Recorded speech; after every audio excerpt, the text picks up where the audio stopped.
नमो अरहन्ताणं नमो सिद्धाणं नमो आयर्याणं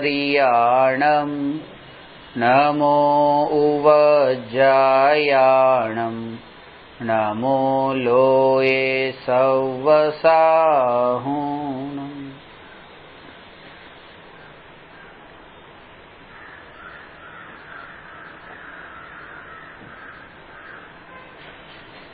गुणस्थान विवेचन द्वितीय अध्याय महत्वपूर्ण प्रश्नोत्तर प्रश्न नंबर 3 कर्मना मूळ भेद કેટલા છે?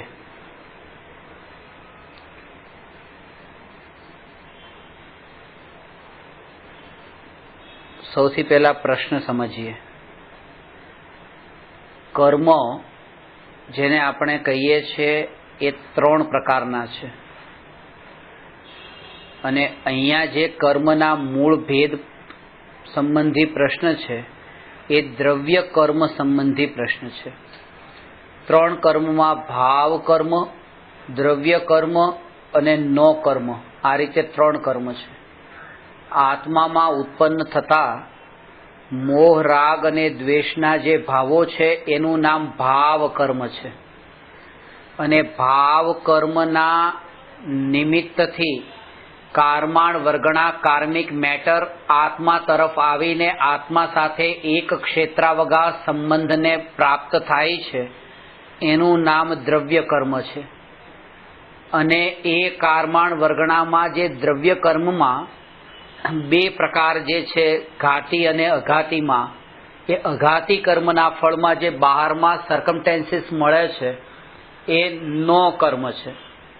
નો કર્મનો અર્થ અંગ્રેજીનો નો શબ્દ નથી, નો સંસ્કૃતમાં છે। નો અર્થાત કિંચિત, ઈષદ, અલ્પ, જરા, થોડું, એટલે કોઈક એંગલથી આ પણ કર્મ છે। એટલે આ બારમાં જે વસ્તુ મળી છે, જેમ કે ડાઇનિંગ ટેબલ છે, આને નો કર્મ કહેવાય। કારણ કે એ ડાઇનિંગ ટેબલ તરફ નજર કરતા જ તે દ્રષ્ટિ એના તરફ જ્યારે જાય છે ત્યારે કોઈને કોઈ પ્રકારના રાગ અને દ્વેષના ભાવ ઉત્પન્ન થાય છે।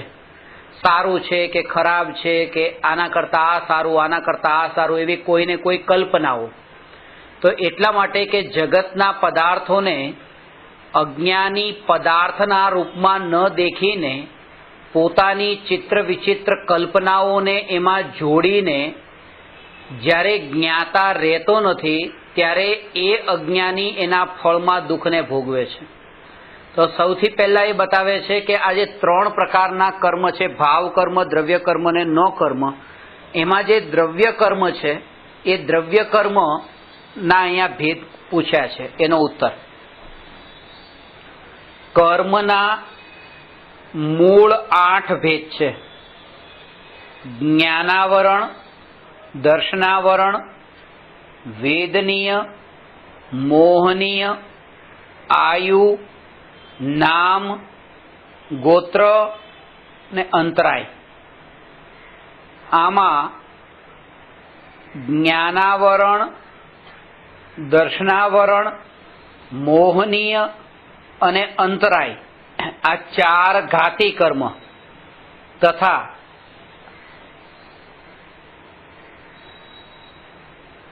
વેદનીય, આયુ, નામ અને ગોત્ર, આ 4 અઘાતી કર્મ છે।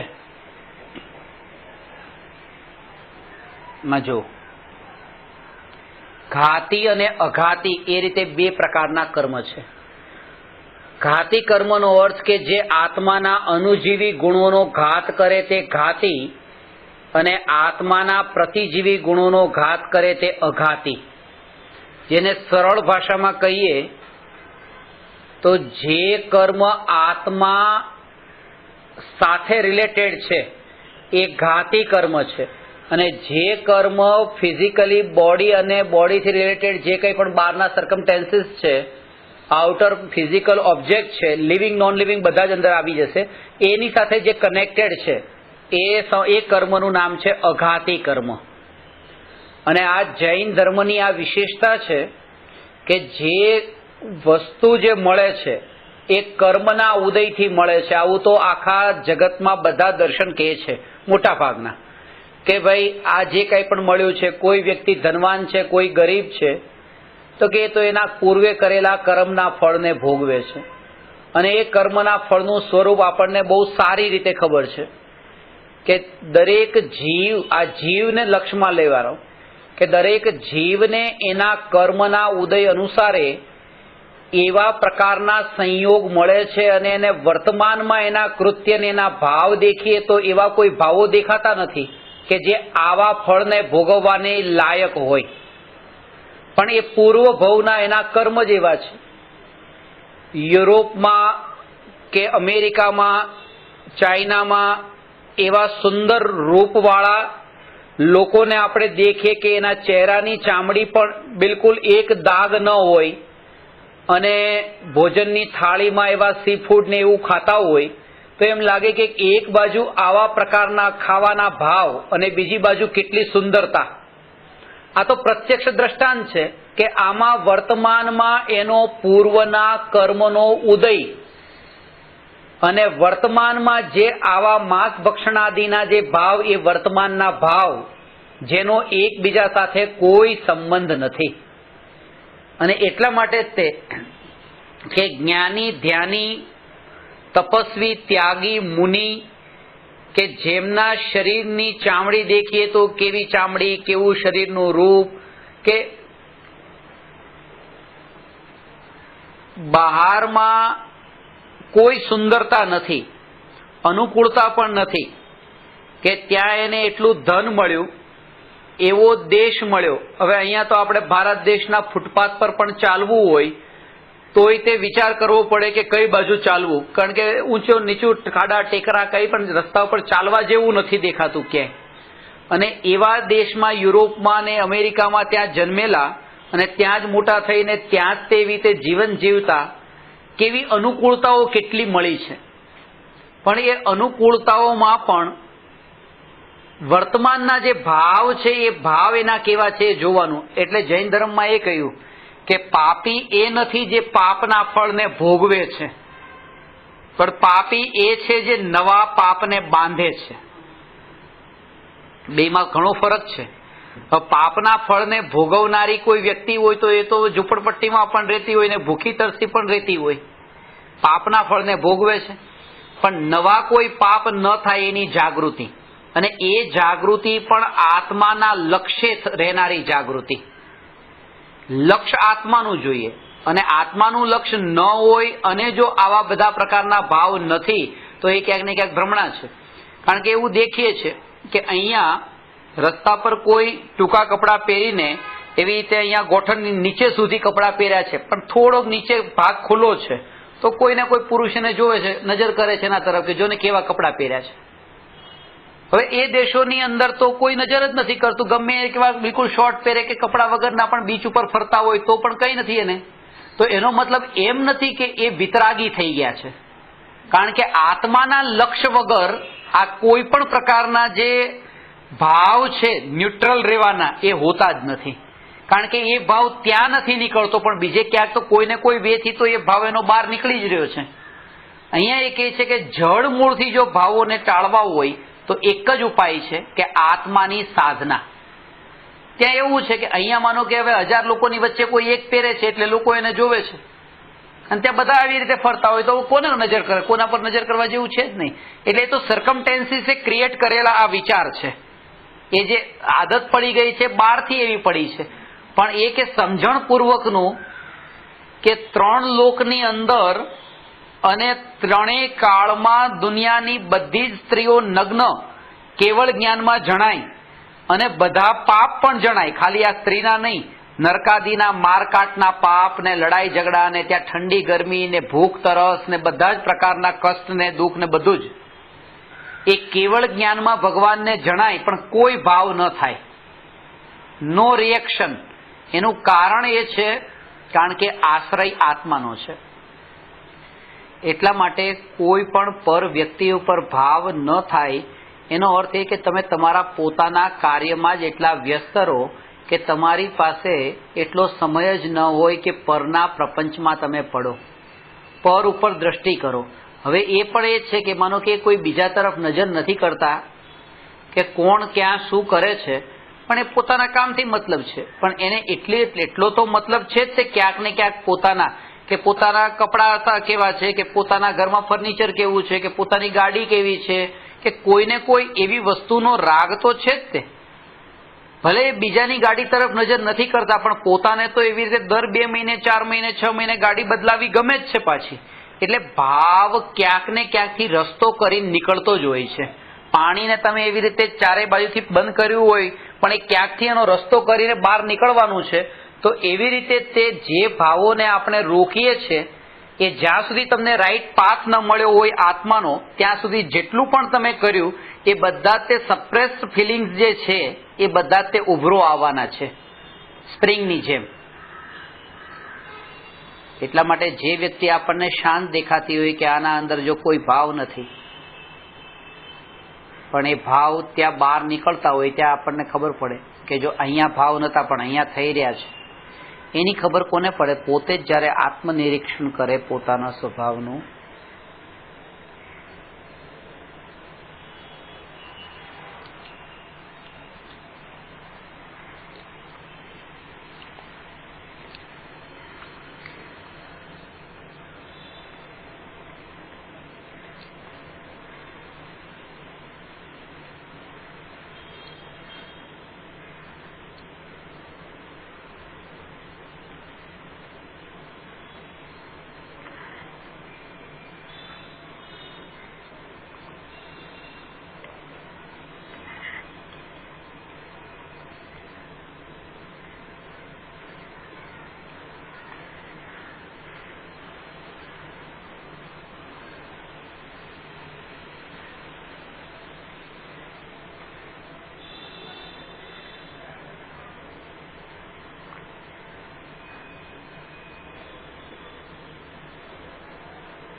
તો અહીંયા એ કહે છે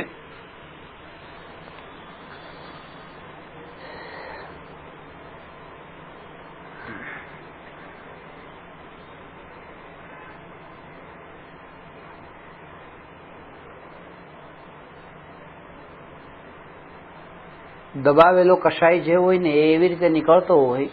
ઘણીવાર પૂજા કરતી વખતે લોકો બેઠા હોય, પૂજા ભગવાનની સામે મૂર્તિ સામે બેઠા છે, અને નાના છોકરા ત્યાં અવાજ કરતા હોય તો કેટલો બધો ગુસ્સો આવે છોકરા ઉપર. એ અવાજ નહીં કરો, ચલો બહાર નીકળો, ચલો આમ કરો માં, આમ કરો માં.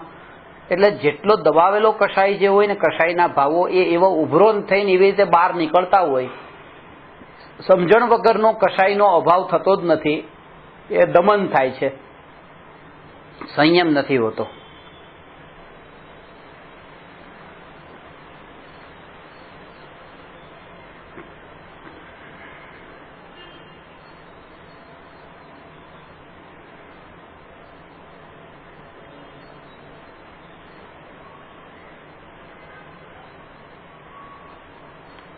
આ જૈન ધર્મની વિશેષતા છે. અન્ય દર્શનમાં એમ કીધું કે તમને જે શરીર વગેરે જે બહારમાં અનુકૂળતાઓ પ્રતિકૂળતાઓ મળે છે એ બધો તમારો પૂર્વના કર્મનો ઉદય છે. તમારા જ કરેલા કર્મનું ફળ તમે ભોગવો છો. અને પ્રત્યક્ષ એવું નજરો નજર દેખવામાં આવે છે કે એક માના જોડિયા છોકરા, ટ્વિન્સ, અને માએ બંનેને છોડી દીધા જન્મ આપીને, અને એ પણ ઇલીગલ જન્મ થઈ ગયો તો લગ્ન વગર જ તે. તો માને છોડી મૂક્યા અને 2 છોકરાને ત્યાં મૂકી આવી, ક્યાં? અનાથાશ્રમની અંદર. ત્યાં મૂકીને આવતી રહે. એ 2 છોકરા અનાથાશ્રમમાં મોટા થયા, 2 સગા ભાઈ.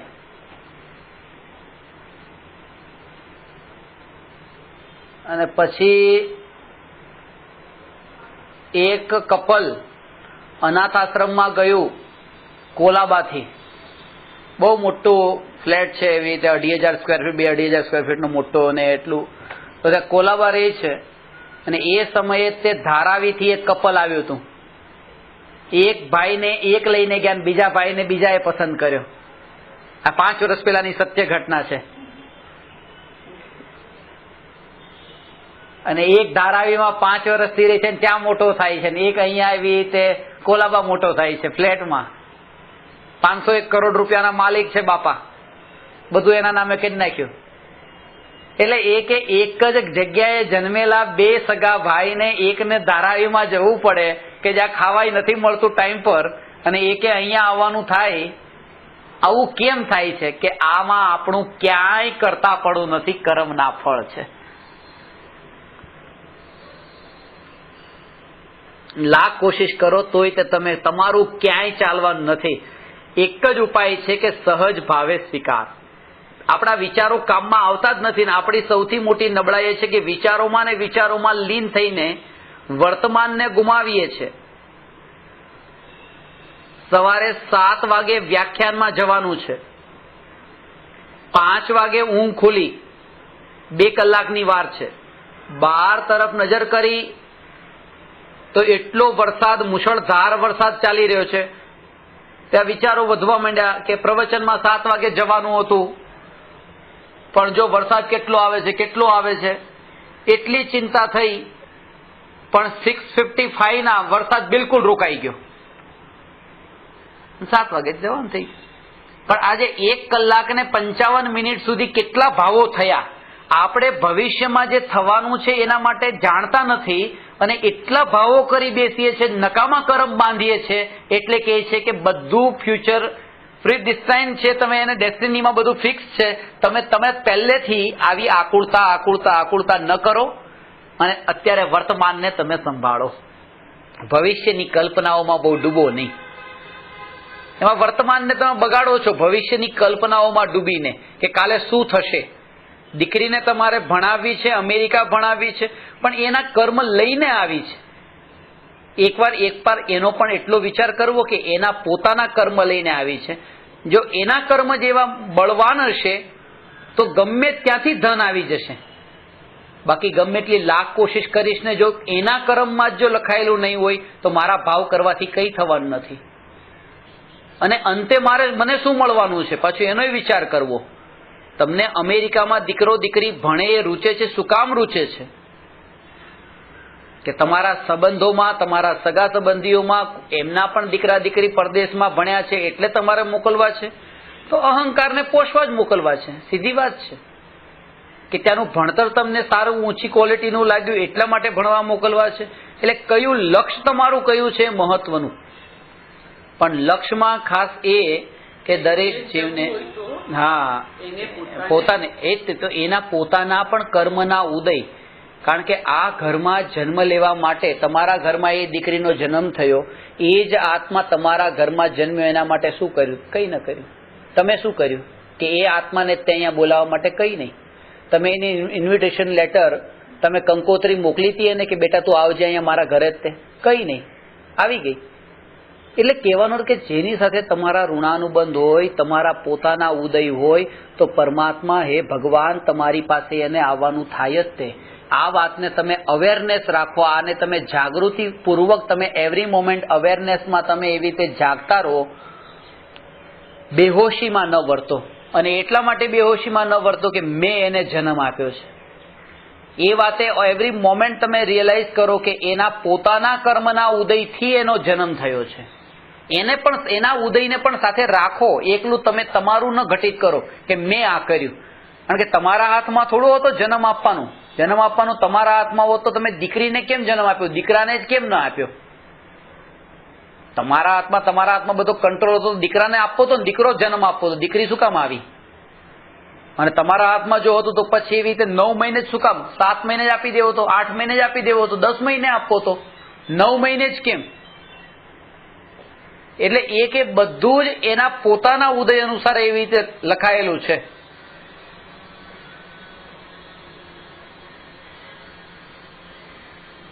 અને બધાની બધી આશાઓ પૂરી નથી થતી, અને થઈ જતી હોત તો તીર્થંકરો એ સંસારને છોડીને મુનિદક્ષા અંગીકાર કરીને વનમાં કાંટા કંકણમાં પગ ન મૂકે રાજમહેલમાંથી. પણ આ રહસ્ય જીવનનું જેણે ઓળખી લીધું કે બધી ઈચ્છાઓની ને આશાની પૂર્તિ નથી થતી, એટલે રાગ જે છે એ રાગ દુઃખનું કારણ છે, કારણ કે આશાને વધારવા વાળું છે. તમારા જેટલા પણ આજે શત્રુ છે તમે એની લિસ્ટ ચેક કરજો. શત્રુ જેને તમે માન્યા છે એની લિસ્ટ તમે જોજો. એની સાથે તમારો સૌથી પહેલો કોન્ટેક્ટ થયો હશે ત્યારે એવા મિત્રતા રૂપે થયો હશે, ડાયરેક્ટલી શત્રુ નથી બની ગયા ફર્સ્ટ સ્ટેપમાં જ. પહેલા તો ઓલવેઝ એવો નિયમ કે પહેલા તો મિત્રતા તરીકે કંઈક મળવાનું થયું, અને પછી એક્સપેક્ટેશન વધ્યા, ફૂલફિલ ન થયા, ત્યારે પછી એ મિત્રતા પછી શત્રુતામાં કન્વર્ટ થઈ ગઈ. અને એટલા માટે તે ભગવાનને વિત દ્વેષી નથી કીધા. જેને દ્વેષ વીતી ગયો હોય એમને વિત દ્વેષી એમ નહીં, વિત રાગી કહ્યા. કારણ કે રાગ એ બહુ ખતરનાક છે દ્વેષ કરતા પણ, કારણ કે રાગથી તો દ્વેષ થાય છે.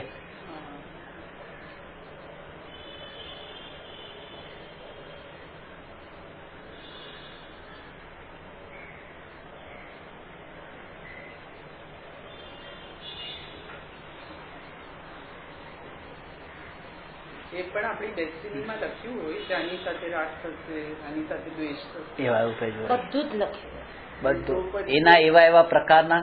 અને એ કોઈ કારણ વગર, કોઈ કારણ એવું ન બનતું હોય પણ તોય તે કૌતૂહલ વશ પણ એવા ભાવ આવતા હોય. હવે બે ફ્રેન્ડ એક સાથે ક્લાસરૂમમાં ભણે છે, હોસ્ટેલમાં ભણે છે. હવે તમે દીકરી ભણે છે હોસ્ટેલમાં, બીજી એની ફ્રેન્ડ છે એને રાત્રે વાળ કાપી નાખે છે, એના વાળ આ કાપી નાખે છે. આમાં કઈ કાપવાનો કઈ મતલબ હતો જ નહીં. આવું થાય છે કે નહીં? પ્રેક્ટિકલ તો અનુભવથી થાય છે, એ વિથ એક્સપિરિયન્સ, કે આવું હવે આના કઈ મતલબ જ નથી. પણ હા, એટલે આ તો બહાનું છે કે સારા બાળ ને ખરા. બાકી તો આવા પ્રકારે એને હજી પણ ઋણાનુબંધ જેવા છે કે એને આવી રીતે ક્લેશ થાય. પણ એમાંય ક્ષમતા ભાવે રાખીને તમે ચૂપચાપ જાણી લેજો, અને સંતોષથી જીવન જીવશો ને તો બહુ જીવનમાં આનંદ જ આનંદ છે. જો સંતોષ નથી ને તો ક્યાંય શાંતિ નથી. હવે મને રાગ, તમે પેલી કથા સાંભળી હશે, હા, તમારો લવ થવાનો છે, કોઈ સાથે લવ થવાનો છે. લવ પાછો એટલે આવો લવ નહીં કે મેલ ફિમેલ વાળો લવ, એમ નહીં. તમારો દીકરી સાથે તમારો કોઈ પણ મોહ, કોઈ પણ પ્રકારનો તો આપણે અભ્યાસ કરીએ અવેરનેસ. એ વખતે યાદ રાખવાનું કે આ કોઈ કર્મના ઋણાનુબંધ આવવાના કારણે આ સ્થિતિ સામે આવી છે, આમાં રિએક્શન ન કરવું એ મારું કર્તવ્ય છે. ક્ષમતા ભાવ રાખીને, અને આ તમે આ માર્ગમાં જો પ્રવેશ કર્યો છે ને તો જરૂર તમને થશે, જરૂર થશે. કારણ કે આત્મા તમારો છે કોણો જીવ છે ને, તો થશે. એવી કઠોરતા નથી. સમજાવે તમે સમજી શકો એવા છો, એટલા માટે તમને વાંધો નથી. તમને સમજાવીએ તો સમજી શકો એવા છો. છોકરાને એની માં કહે છે કે બેટા, પાડોશીના છોકરા સાથે છોકરો લડે છે, ઝઘડો કરે છે, તો માં છોકરાને વાળે છે કે બેટા ચાલ આવી જા પાછો, ચાલ ઘરે. છોકરો કહે છે માં તમે મને જ તે કે કરો છો, સામા વાળાને તો કહેતા જ નથી. માં કહે છે બેટા તું સમજદાર છો ને એટલે તને સમજાવીએ છે. એ તો સમજેવો છે જ નહીં તો એને શું સમજાવવું? તમારા સમજવા માટે તમે બેઠા છો. તમે ખરેખર રિયાલિટી શું છે એને જાણવા સમજવાના માટે તમે ઉત્કંઠા ને ઈગરનેસ અંદરમાં છે તો ચોક્કસ તમે સમજશો, નિરાશ નહીં થશો. અને ઓલવેઝ એ વાતની અવેરનેસ રહી કે બેહોશીથી હું જીવન ન જીવું, અને કોઈ પણ ઘટના ઘટે એનો આરોપ હું બીજા પર ન લગાવું કે આના કારણે થઈને આમ થયું ને આના કારણે થઈને આમ થયું. પોતે જ તે કોઈ પણ સ્થિતિ પરિસ્થિતિનો જવાબદાર છું. એ પોતે જ હું એનો જવાબદાર છું. સામે જે આવનારી સ્થિતિ છે એનો કોઈ જવાબદાર બીજો નથી. આ કર્મના ઋણાનુબંધ એવા છે કે તમારે કોઈ આત્મા સાથે, છેલ્લા 2 વ્યાખ્યાનથી હું તમને કહું છું કે જેની સાથે ઋણાનુબંધ તમારા એવા હોય તો મળવાનું સહજ રૂપે થાય. એ પ્રકારે સહજ રૂપે મળવાનું થઈ જાય.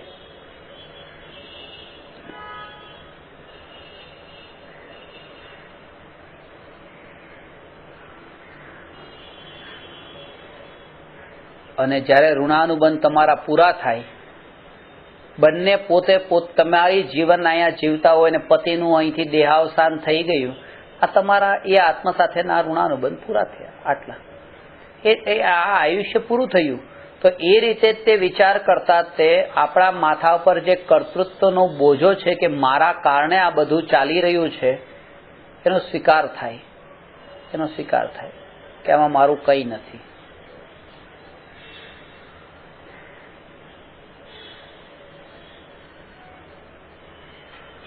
એટલે એમાં બધામાં ઉદય જ મુખ્ય જવાબદાર છે. મુખ્ય ઉદય છે. જે લોકોને મેન્ટલ ઇલનેસ હોય એ લોકોને તો એ સમજ શક્તિ જ ન હોય ને. તો એ લોકો કંઈ કરે, ખોટું કરે તો એ લોકોને પાપ લાગે ખરું? લાગે. તો ભગવાને લાગે. બનાવ્યા છે. આત્મસિદ્ધિ શાસ્ત્રની 83મી ગાથામાં લખ્યું છે, ઝેર અને અમૃતને ખબર નથી કે પોતે કોણ છે. નોન લિવિંગ છે. અને કોઈ બાળક જો અજાણતા, ખબર નથી એને કઈ, ઝેર ખાય તો મરે કે ન મરે, અજાણતા ખાધું છે તો એ મરવાનું તો છે જ તે. કારણ કે ઝેરનું કામ તો કરશે ને એમ. એટલે તમે નોઈંગલી ખાવ ઝેર કે અનનોઈંગલી ખાવ, એ ઝેરનું કામ પેટમાં ગયા પછી કરશે. તમને ખબર જ નથી કે એક રોટલી તમે ખાધી છે, એ રોટલીમાંથી કેટલું લોહીમાં લોહી બન્યું, કેટલું હાડકામાં ગયું, કેટલું માંસ બન્યું, કેટલું આમના વેસ્ટ ગયું, કઈ ખબર નથી. પણ એ કામ, એનું ફંક્શન તો ચાલુ છે કે નહીં, ખબર ન હોય તો પણ આપણને. એટલે જેવી રીતે જ્ઞાન વિનાના એ જડ પદાર્થો પણ પોતાનું કામ તો કરે જ છે, એવી રીતે જ્ઞાન વિનાના કર્મ એ પોતાનું કામ તો કરે જ છે. કારણ કે જ્યારે પણ કોઈ જીવ પાપ ભાવમાં પ્રવર્તે છે ત્યારે પછી એ જીવને એને લગતા કર્મોના બંધ નિયમથી થાય છે. ઉલટું ત્યાં તો ગડબડ એ જ છે કે રસ્તા પર જતા હતા ગાડી લઈને, અને લાલ સિગ્નલ આવ્યું એટલે ગાડી તો આગળ જવા દીધી, અને આગળ તે ટ્રાફિક પોલીસ એને રોકી અને રોકીને કીધું કે ચલો ભાઈ દંડ ભરવો પડશે, આ સિગ્નલ તોડ્યું એટલે. ભૂલ કરી હતી.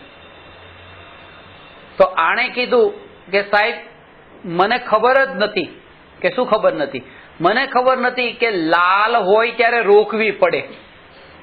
હું જાણતો નતો, હું તો બિલકુલ બુદ્ધિ વગરનો માણસ છું, મને કઈ ખબર નથી પડતી રસ્તાના રૂલ્સ રેગ્યુલેશનની.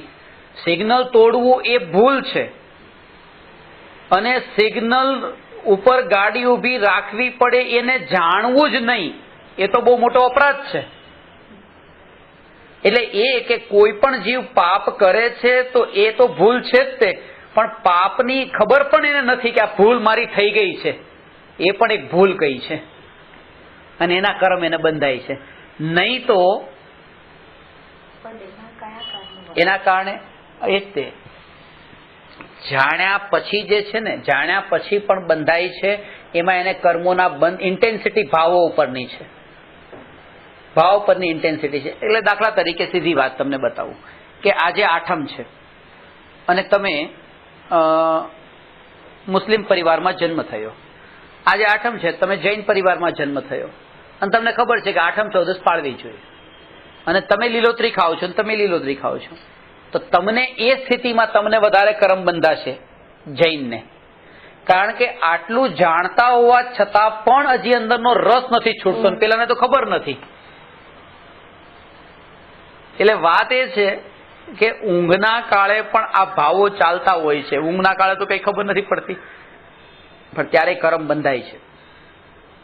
ચાલુ છે. ઘડિયાળનું એક્ઝામ્પલ જે ઘડિયાળના કાંટાનું, રાત્રે પણ ઘડિયાળના કાંટા ફરતા હોય છે. રાત્રે 8 વાગે ફરતા જોયા સવારે 8 વાગે ફરતા જોયા, એનો મતલબ આખી રાત ચાલતા હતા, ફરવાનું ચાલુ જ હતું. એવી જ રીતે રાત્રે 8 વાગે માનતા હતા કે આ ઘર મારું છે, અને આ દીકરી મારી છે, અને આ દીકરા મારા છે. સવારે ઉઠીને આ ઘર મારું છે, દીકરા મારા છે. એનો મતલબ કે રાત્રે કન્ટિન્યુઅસ આ ભાવ ચાલતા જ હતા, રોકાયા નતા. કારણ કે જો ઊંઘના કાળે ભાવ જતા રહ્યા હોત તો જ્ઞાનીઓ એ ઉપાય બતાવે કે કર્મને નાશ કરવાનો, કર્મ ન બાંધવાનો ઉપાય કે ઊંઘી જાઓ. પણ એ ઉપદેશ ક્યાંય નહીં આપ્યો. ઉલટું કીધું કે જાગો જાગો ને જાગો. હવે ઊંઘવાની તો ના પાડી, કારણ કે ઉપાય નથી.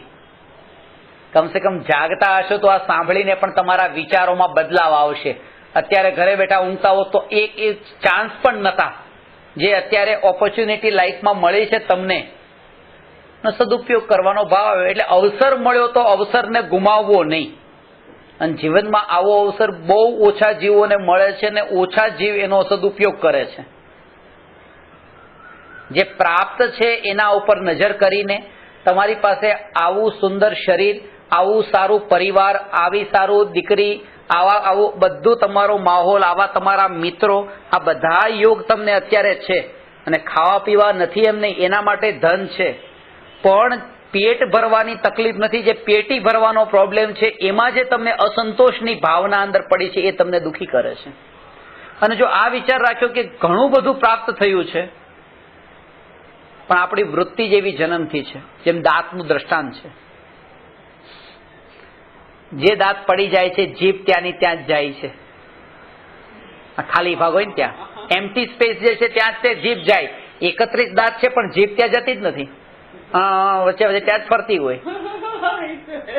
તો આપણું એવું જ છે કે જે વસ્તુ આપણા ઘરમાં આ બધું ભરેલું છે, અહીંયા છે, આમ બધું બરાબર છે, પણ એક ખૂણો અહીંયા હજી ખાલી પડ્યો છે, શોપીસ મુકાય એમ છે. આટલા બધા ઓક્યુપાઈડ છે એ તો દેખાતા જ નથી જગ્યા. પણ જે એમ્પ્ટી સ્પેસ છે ને ત્યાં આપણું અટેન્શન જાય છે. એટલે અટેન્શન એ જગ્યા ઉપર જાય જ્યાં આપણે નથી, અને એ જ તે આપણે દુઃખને ઊભું કરીએ છીએ. પણ અભ્યાસ કરતા આ થઈ શકે છે કે બીજું 31 જે છે એના ઉપર લક્ષ જાય, અને આ એક ખાલી જે છે ત્યાં લક્ષ ન જાય. એટલે કે ઘણું બધું પ્રાપ્ત થયું છે, ઘણું પ્રાપ્ત થયું છે. ધર્મ કરવા માટેના ઉત્તમ યોગ મળ્યા છે.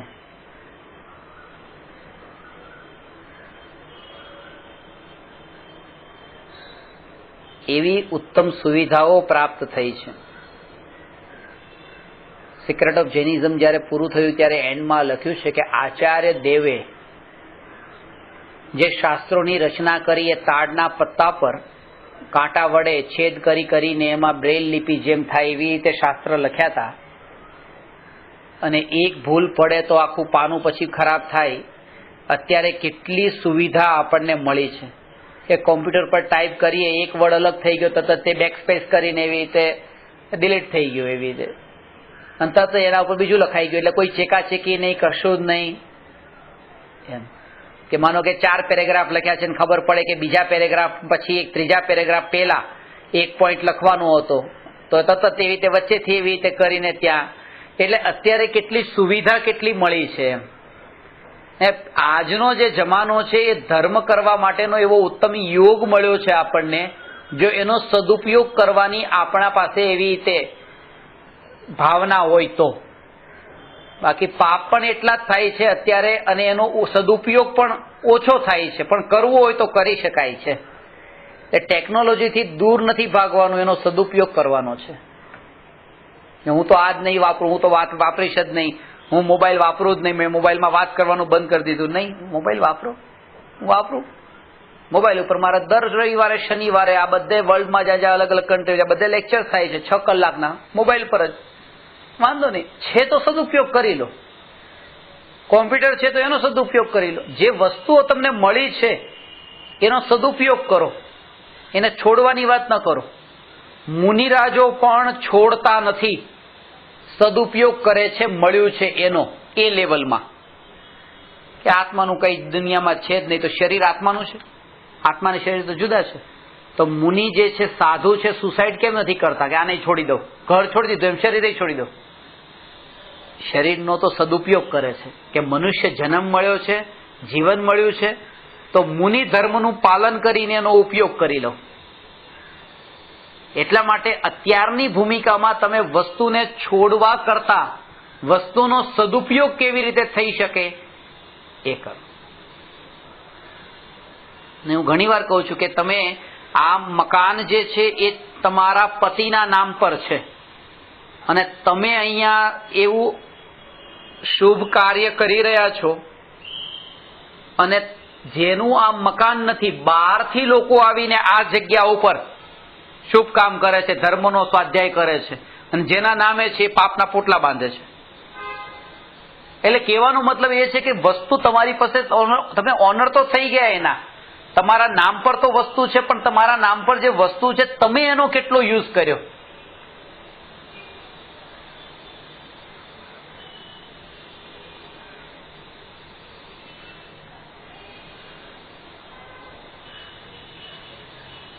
એટલે પ્રાપ્ત સંયોગોનો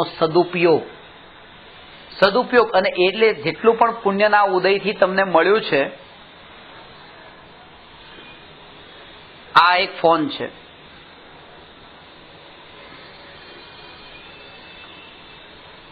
આઈફોન છે,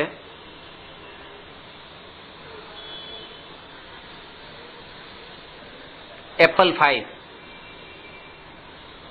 એક જગ્યાએ હતું કે કેવું છે કે 5 એપલ લેવા જઈએ તો 60 રૂપીસ લાગે અને એપલ 5 લેવા જઈએ તો 60,000 લાગે. હવે એ 60,000 નો એપલ 5 લીધો અને આ છે 500 રૂપીસનો મોબાઈલ મેડ ઇન ચાઇના, 500 રૂપિયાનો, અને અત્યારે તો 200 રૂપિયા પણ નહીં આવે, આટલો જૂનો થઈ ગયો. એટલે આ ફોનમાં જે વાત પેલામાં કરવાની છે આમાં કરવાની છે, ખાલી વાત જ કરવાની છે ને. પણ જો હું BMW કે મર્સિડીઝમાંથી નીચે ઉતરું અને આવા ફોનમાં વાત કરતા ઉતરું, કેવું લાગે? આખી દુનિયા એ મટીરિયલિઝમ પર એવી જઈ રહી છે અત્યારે, પહેલા જ છે કે કોનો ફોન કેવો, કોના કપડાં કેવા, કોનું રૂપ કેવું, કોણ કેવા તૈયાર થયા, કોના પર્સમાં કેટલા પૈસા. એટલે કેટલું એના ઉપર જ આખી દુનિયામાં નજર જ બધાની તેના ઉપર છે કે પૈસા કોની પાસે કેટલા છે. હવે વસ્તુ એ છે કે 60,000 રૂપિયાનો મોબાઈલ ને આ 500 રૂપિયા, 59,000 ને 500 રૂપિયા જે એક્સ્ટ્રા જે ખર્ચાયા છે એ અહંકાર સિવાય બીજું કઈ નથી મળતું. છેલ્લે એ 59,000 રૂપિયા, 1,000 રૂપિયા 59 લોકોના ઘરમાં આપ્યા હોય તો એના મહિનાનું કરિયાણું ગામડામાં ચાલી જાય, ખાવા પીવાનું ચાલી જાય.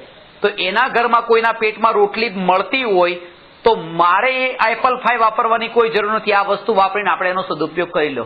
એમ નથી કીધું કે તમે એક્સ્ટ્રા કમાણી કરો. વાત એ છે કે તમારી જે ખર્ચા કરો છો એમાંથી જ તે તમે ખર્ચા બચાવીને એનો સદુપયોગ કરતા શીખો. વધારે કમાણી કરવાની જરૂર નથી.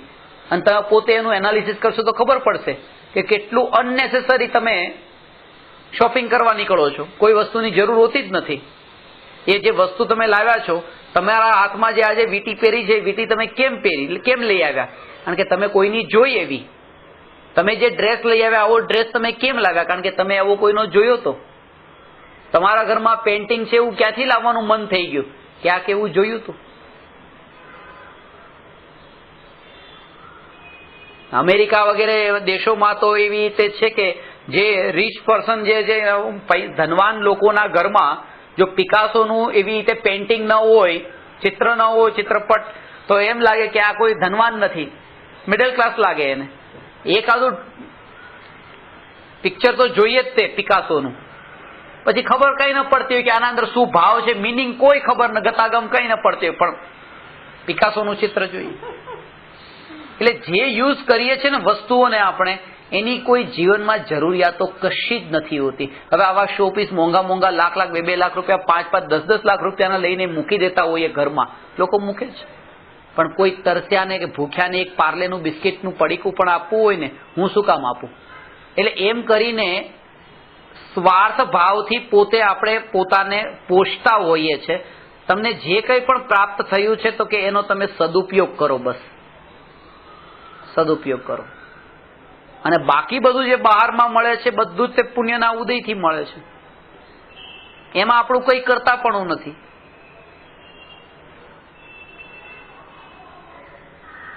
એક ભાઈ છે, એને કેટલા ધનવાન છે, આજ સુધી એના પાસપોર્ટમાં લગભગ કેટલી કન્ટ્રીના વિઝા માટે અપ્લાય કર્યું, એક પણ કન્ટ્રીનો વિઝા લાગ્યો નથી.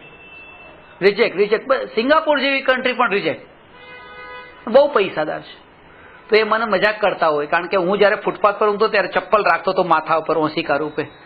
મેં કીધું અત્યારે તો ચર્ચગેટના સ્ટેશન ઉપર તો ત્યારે 18 રાત સુધી એવી રીતે મારા ફૂટપાથ પર એવી રીતે તો એના રાખતો હતો. ત્યારે મને મજાકમાં હંમેશા કહેતા હોય, મને કે તમે એબ્રોડ જતા હો ત્યારે સામાન બહુ વધારે હોય. મેં કહ્યું ના, હું બધો જ ચેકિનમાં મોકલાવી દઉં, મારા હાથમાં કંઈ ન હોય, ખાલી પાસપોર્ટ હોય. કારણ કે પાસપોર્ટ એ તમારો આટલો થોડકલો થયો છે, એટલા કન્ટ્રી 40 કન્ટ્રીના વિઝા ને એક જે કન્ટ્રીમાં 8-10 વખત ગયા હો તો આટલું થોડકલો કે એનો તકિયો ઓશિકું બની જતું હશે ને તમારું, એમ મજાક કરતા હોય એમ કે. મેં કહું ત્યારે ચપ્પલનું તો ઓશિકું હતું, જ્યારે પાસપોર્ટનું ઓશિકું થઈ જાય છે. પણ એ જે વાત કરતા હોય ને એની એ પોતે એમ કે ખરેખર તમારી પાસે મૂડી કેટલી? મેં કહું પૈસા તો કઈ નહીં, આજે બોલે જે દોરી પર સુકાય છે એક જોડી બીજા, બસ આ એક જોડી પહેરેલા ને એક જોડી દોરી પર સુકાય છે. હમણાં તે કોરિયાની વાત કરી, કોરિયાના વિઝાની તમે કીધું, કોરિયાના અંદર હું આ વખતે પહેલી વાર જાઉં છું આ ટ્રીપમાં, અને ત્યાંથી એ લોકોએ મને કીધું કે તમારે પ્રોપર્ટી કેટલી છે, તમે વિઝા માટે કે અપ્લાય કરવાનું છે ને તો બતાવજો એમ કે, તો તમારા તો પ્રોપર્ટીના પેપર પણ સાથે જોડજો. એટલે મેં કીધું મેં એક જબ્બો લેંગો પહેર્યો છે ને એક દોરી પર સુકાય છે, અને આ મોબાઈલ મારી પ્રોપર્ટી જેમાં તમારી સાથે વાત કરું છું 500 રૂપિયાનો લીધો હતો ને અત્યારે 200 નો થઈ ગયો હશે. જોકે એ તો 500-600 કરોડ રૂપિયા ઇન્ડિયાના હિસાબે 500-600 કરોડના માલિક છે. તો હમણાં બધા ત્યાંના બધી એમની પ્રોપર્ટીઝના બધા પેપર્સ ને બધું લઈને કરાય, વ્યવસ્થિત કરીને સ્પોન્સરશિપ લેટર ને બધું બેંક સર્ટિફિકેટ ને બધા લઈને મોકલાઈ દીધું. તો એક જ મિનિટમાં વિઝાનું કામ બધું પતી ગયું. પણ કહેવાનો અર્થ એ કે આ ભાઈને જયારે મેં વાત કરી, મેં કહ્યું જો આટલી પ્રોપર્ટીમાં આ મારી પ્રોપર્ટી, અને જો આ તરત ફટાફટ સ્ટેમ્પ લાગતા જાય છે, આમાં આપણું કઈ ચાલતું જ નથી. પુણ્યનો ઉદય હોય બધું થાય, આપણું કઈ નથી, બસ પૈસો ક્યાંય કામમાં નથી આવતો. પુણ્ય તમારું જોઈએ. મને કે હવે તો મને સમજાય જ ગયું છે, આટલા બધા સ્ટેમ્પ નેગેટિવ ના લાગી ગયા છે ને એની ઉપર તો રિજેક્ટ ના. અને એના ભાઈ પાછા 40-50 દેશમાં એના ભાઈ ફરી આવ્યા છે, સગા ભાઈ, અને એને ફરવાનો શોખ નથી, આને બહુ શોખ છે પણ જવા મળતું નથી. કહેવાનો અર્થ એ છે કે તમારા જીવનમાં જે કંઈ પણ અત્યારે મળે છે આમાં ક્યાંય પણ એક ક્ષણ માટે અહંકાર આપણે કરવા જેવું નથી. પુણ્ય જો ઉદયમાં થશે અને જે મળ્યું છે તમે એનો સદુપયોગ કરી લો, બસ સદુપયોગ કરો. જે ધન તમારું એવા કામમાં ને એવા માર્ગે ખોટું ખર્ચાય છે જેની કોઈ જરૂરિયાત નથી, ખાસ જરૂરિયાત નથી. નાના ગામડાની અંદર આવા શોપીસ રાખવાની એને જરૂરિયાત નહીં લાગે. આપણે માન્યું છે કે હું ધનવાન છું અને આવા ઘરમાં રહું છું એટલા માટે મારે આવું રાખવું જોઈએ, એના વગર ઘર શોભે કેવી રીતે? આ બધા નશા છે ને ઉતારવા જેવા છે. આ નશા જ્યાં સુધી નહીં ઉતરે ને ક્યાં અધોગતિમાં જશો. ગુરુદેવ તો કહેતા ઘણી વખત એવું થાય કે તમને એમ લાગે, એટલે તમને તમને હા તમને મને એમ લાગે કે આ બધું જરૂરી નથી, પણ હવે તમે આ સંસારમાં છો, તમારા વરને જો જોઈતું હોય તો પછી એ જ તે વરને જોઈતું હોય તો વરે લાવ્યા, વરે મૂક્યું. પણ આ મારી તમને વાત એ કેવી છે કે વર આખા ઘરનું સંચાલન કરે છે ને લાવે છે ને મૂકે છે, પણ હવે તમને એ વરે કીધું કે લે આ 10 રૂપિયા તારે વાપરવાના છે, પણ હવે 10 રૂપિયામાંથી તમારે એવી રીતે 2 રૂપિયા કે 3 રૂપિયા કે રૂપિયો તમારે સારા માર્ગે વાપરી શકતા હતા. પૂરા 10 રૂપિયા તમને આપી દીધા હતા, તમારે એનો સદુપયોગ કરી શકતા હતા ને. તમે એના માટે તમારા 10 રૂપિયામાં શોપીસ નતો લાવવાનો પછી એમ. એટલે તમે જે વસ્તુ જે છે તમારો અધિકાર જેના ઉપર છે એટલામાંથી તો પેલા પાછા વળી જાઓ, અને હજી તે ફિઝિકલી ન વળો, પેલા ભાવનો એનો ખેદ તો વર્તે કે આ હું શું કરી રહ્યો છું એમ. તમારી પાસે એટલા જોડી કપડાં પડેલા હોય, એટલી સાડીઓ, આ તે કેટલું બધું હોય, પહેરવામાં એકય કામમાં ના આવતા તમને પડ્યા છે. જેમ મારા એક સ્ટુડન્ટ છે એને નિયમ લઈ લીધો છે કે આટલી જ સાડી રાખવાની, લિમિટેડ જ તે પ્રતિજ્ઞા કરી લીધી, અને મને એમણે લિસ્ટ બતાવી કે મેં બધી જ જગ્યાએ લિમિટેડ સાડી રાખી છે. એન્ટવર્પમાં 200, અમેરિકામાં 300, બેંકોકમાં 150, એ રીતે કુલ 1100 સાડીનું મને લિસ્ટ બતાવ્યું. 1100 થી વધારે એક પણ નહીં રાખવાની.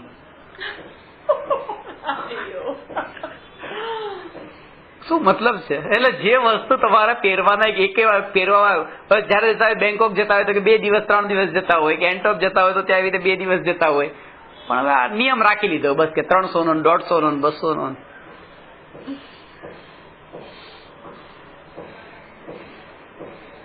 તમને પોતાને અહેસાસ થશે કે જ્યારે વસ્તુ તમારી પાસે નથી ને ત્યારે તમને એ વસ્તુની ચિંતા નથી, સાચવવાની ચિંતા નથી, એને દેખાડવાની ચિંતા નથી, એના પ્રદર્શનના ભાવ નથી, અને તમે તમારી પોતાના આત્માના ધ્યાન જ્ઞાનમાં એટલા વ્યસ્ત અને લીન થઈ શકો છો, એટલું તમારું માઇન્ડ જે છે એ ડાયવર્ટ થઈ જતું જે બહારના વિષયોમાં અંદર તરફ જઈ શકો છો.